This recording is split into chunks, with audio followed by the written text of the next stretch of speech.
नमस्कार, मैं स्वागत करती हूं आपका खबर इंडिया न्यूज में। आइए नजर डालते हैं आज की खास खबर पर।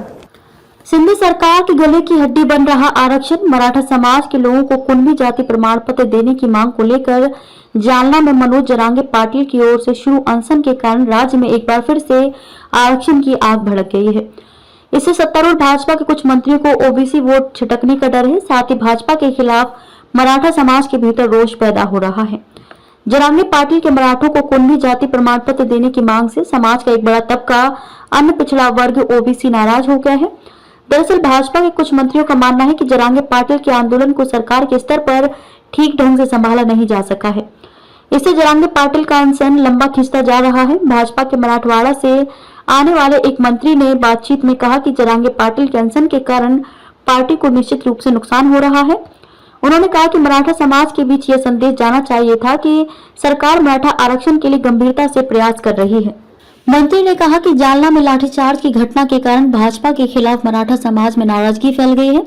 मराठवाड़ा में वंशावली दस्तावेज के आधार पर मराठों को कुणबी जाति प्रमाण पत्र देने के शासनादेश के कारण ओबीसी भी नाराज हो गए हैं। इससे सरकार के सामने दोहरी चुनौती खड़ी हो गई है। ओबीसी समाज की नाराजगी आगामी चुनाव में भाजपा को भारी पड़ सकती है। मंत्री ने कहा कि जरांगे पाटिल बार बार अपनी भूमिका बदल रहे हैं। उन्होंने पहले मराठवाड़ा के मराठों को कुणबी जाति प्रमाण पत्र देने की मांग की थी। अब वे पूरे राज्य के मराठा समाज के लोगों को कुणबी जाति प्रमाण पत्र देने की मांग कर रहे हैं। इससे स्पष्ट है कि वे अपनी मांग को लेकर भ्रम की स्थिति में है। लाठीचार्ज से बिगड़ी बात। वहीं भाजपा के उत्तर महाराष्ट्र के एक मंत्री ने कहा कि जालना में आंदोलनकारियों पर लाठीचार्ज कराने की कोई जरूरत नहीं थी। लाठीचार्ज के कारण ही आंदोलन को बड़ा रूप मिल गया। इसकी वजह से अब राज्य स्तर पर मराठा समाज के लोगों का आंदोलन को समर्थन मिल रहा है।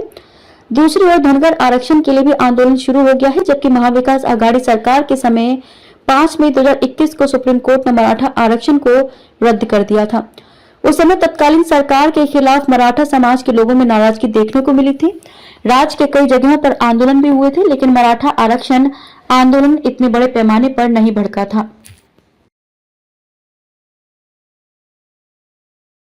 खबरों में अब तक के लिए बस इतना ही। फिर होगी आपसे मुलाकात ऐसे ही एक खास खबर के साथ। तब तक के लिए नमस्कार और बने रहिए खबर इंडिया न्यूज के साथ।